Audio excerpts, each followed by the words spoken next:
பாய் வீட்டு பிரியாணி கடையே தோத்து போயிடுங்க. அந்த அளவுக்கு கடைய மிஞ்சின ஒரு அருமையான சுவையில தான் நம்ம பிரியாணி வந்து இன்னைக்கு செஞ்சுருக்கோம். ரொம்ப அட்டகாசமா இருக்குங்க. கண்டிப்பா இந்த மாரி ட்ரை பண்ணி பாருங்க. மறக்கவே மாட்டீங்க டேஸ்ட்டு. ஃபர்ஸ்ட் டைம் நம்ம சேனல பார்க்குறது இருந்தா சேனல சப்ஸ்கிரைப் பண்ணிக்கோங்க. மறக்காம லைக் பண்ணிட்டு உங்க ஃப்ரெண்ட்ஸ் அண்ட் ஃபேமிலி மெம்பர்ஸ்க்கு ஷேர் பண்ணிக்கோங்க. இப்போ இந்த அருமையான பிரியாணி ரெசிபி செய்யறதுக்கு ஸ்டவ் ஆன் பண்ணிட்டு நம்ம வந்து இன்றைக்கி பாத்திரத்தில் தாங்க செய்ய போகிறோம். பாத்திரம் நல்லா சூடானதுக்கு அப்புறமா ஒரு 100 ml அளவுக்கு எண்ணெய் வந்து ஊற்றிக்கலாங்க. ஊற்றிட்டு 2 டேபிள் ஸ்பூன் அளவுக்கு நெய் வந்து ஊற்றிக்கலாம். இப்போ இது ரெண்டுமே நல்லா சூடாகி வரட்டுங்க. சூடானதுக்கு அப்புறமா இதில் பிரிஞ்சி இலை, பட்டை, கிராம்பு, அன்னாசி பூவு, ஏலக்காய் இது எல்லாத்தையும் சேர்த்துக்கிட்டு இதெல்லாம் நல்லா பொரிஞ்சு வந்ததுக்கு அப்புறமா வெங்காயம் வந்து சேர்த்துக்கலாங்க. வெங்காயம் வந்து பார்த்திங்கன்னா ஒரு 200 கிராம் அளவுக்கு இருக்கும். சேர்த்துட்டு இப்போ இந்த வெங்காயத்தை வந்து வதக்கி விட்டுறலாம். பிரியாணிக்கு வெங்காயம் வந்து பார்த்திங்கன்னா எப்போவுமே நல்லா வதங்கி வரணுங்க. நல்ல ஒரு ப்ரௌன் கலரில் வரணும். அப்போ தான் பிரியாணி வந்து ரொம்ப டேஸ்ட்டாக இருக்கும். அந்த அளவுக்கு பிரியாணி வந்து நம்ம வதக்கிக்கணும். வெங்காயம் வந்து வதங்கிறதுக்கு டைம் எடுக்குங்க. நிதானமாக தான் வதங்கும். நல்லா வதக்கி விட்டுக்கோங்க. ஹை ஃப்ளேமில் வச்சு வதக்கி விட்டோம்னா கொஞ்சம் சீக்கிரமாக வதங்கி வந்துடும் வெங்காயம். பாருங்கள் நல்லா ப்ரௌன் கலரில் வதங்கி வந்துருச்சு. இப்போது இதில் 3 பச்சை மிளகாய் வந்து சேர்த்துக்கிறாங்க. சேர்த்துட்டு நல்ல பெரிய சைஸ் தக்காளி வந்து நல்ல பழுத்த பழமாக 3 தக்காளி வந்து எடுத்துருக்கேங்க. இப்போ அந்த தக்காளியை நல்லா நீல வாக்கில் கட் பண்ணி வச்சுருக்கேன். அதை வந்து சேர்த்துக்கலாம். சேர்த்துட்டு இப்போ அதையும் ஒரு தடவை வதக்கி விட்டுறலாம். தக்காளி வந்து சீக்கிரமாக வதங்கிறதுக்காக இதில் கொஞ்சமாக கல்லுப்பு வந்து சேர்த்துக்கலாங்க. உப்பு சேர்த்து வதக்கும் பொழுது சீக்கிரமாக தக்காளி வந்து நல்லா வதங்கி வந்துடும். அதுக்காக தான் இப்போ உப்பு சேர்த்துட்டு இதை வதக்கி விட்டுறலாம். நம்ம ஒவ்வொரு சாமானுமே நிதானமாக சேர்த்து நல்லா வதக்கி செய்யும் பொழுது தான் அந்த பிரியாணியோட டேஸ்ட் வந்து ரொம்ப அட்டகாசமாக இருக்குங்க. இப்போ பாருங்கள் தக்காளி வந்து நல்லா வெந்து வதங்கி வந்துருச்சு. இப்போ இந்த சமயத்தில் 2 டேபிள் ஸ்பூன் இஞ்சி பூண்டு பேஸ்ட் வந்து சேர்த்துக்கிறாங்க. சேர்த்துட்டு இப்போ இந்த இஞ்சி பூண்டு பேஸ்ட்டோட பச்சை ஸ்மெல்லாம் போகிற அளவுக்கு வதக்கி விட்டுக்கோங்க.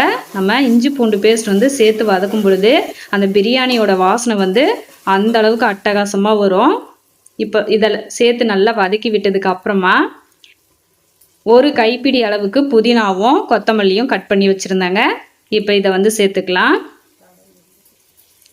சேர்த்துட்டு ஒரு கொஞ்சமாக மீதி பண்ணி வச்சுக்கோங்க. அது கடைசீட்டில் போடலாம் நம்ம. இப்போ இந்த இலையெல்லாம் சேர்த்துட்டு இப்போ அதையுமே நல்லா வதக்கி விட்டுறலாம். பிரியாணி செய்ய தெரியாதவங்க கூட இதை பார்த்து செய்யுங்க. ரொம்ப சிம்பிளாக ஈஸியாக செஞ்சிடலாங்க.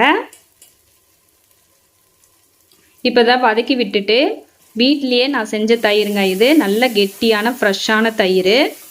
பார்க்கும் பொழுதே தெரியும் நல்லா கெட்டியாக இருக்குது பாருங்கள். இப்போ இது வந்து ஒரு பெரிய கரண்டியில் வந்து ஒரு கரண்டி சேர்த்துக்கிறாங்க. சேர்த்துட்டு இப்போ இதையும் நல்லா வதக்கி விட்டுறலாம்.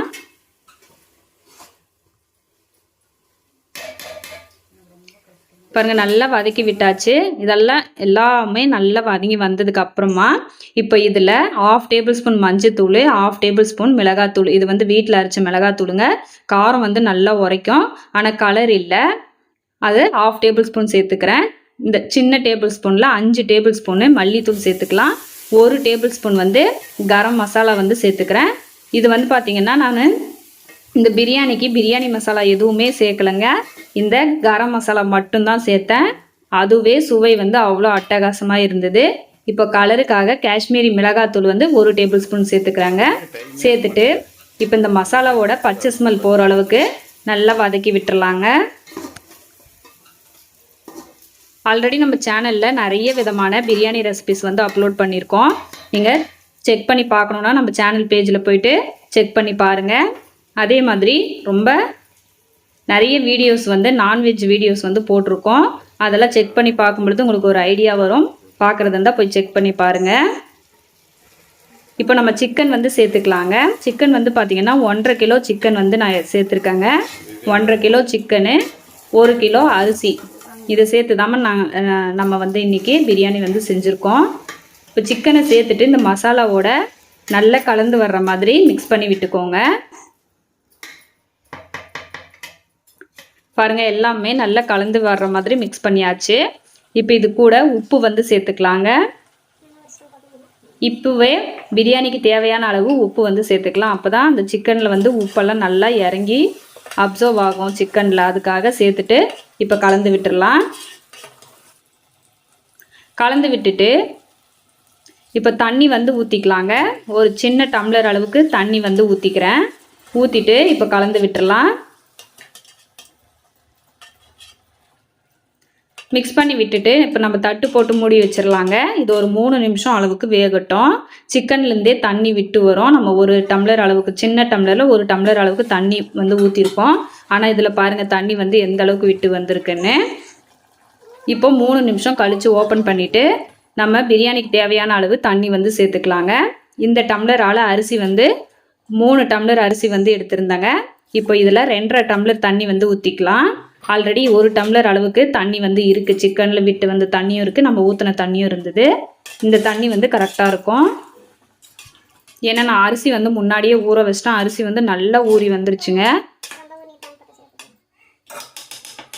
இப்போ தண்ணி சேர்த்துட்டு ஒரு தடவை கலந்து விட்டுட்டு நம்ம எடுத்து வச்சுருந்த அந்த மீதி தலையை வந்து சேர்த்துக்கலாம். சேர்த்துட்டு இப்போ ஒரு தடவை இதை நல்லா கலந்து விட்டுட்டு நம்ம இதை வந்து மூடி வச்சிடலாங்க. தண்ணி வந்து நல்லா கொதிக்கட்டும். அதுக்கப்புறமா நம்ம அரிசி வந்து சேர்த்துக்கலாம். இப்போ தட்டு வந்து மூடி வச்சிடலாம். இப்போ பாருங்கள் நம்ம சேர்த்து இந்த தண்ணியெல்லாம் நல்லா கொதித்து வந்துருச்சு. இப்போ இந்த சமயத்தில் நம்ம உப்பு காரமெல்லாம் கரெக்டாக இருக்கான்னு செக் பண்ணி பார்த்துட்டு அதுக்கப்புறமா நம்ம அரிசி வந்து சேர்த்துக்கலாங்க.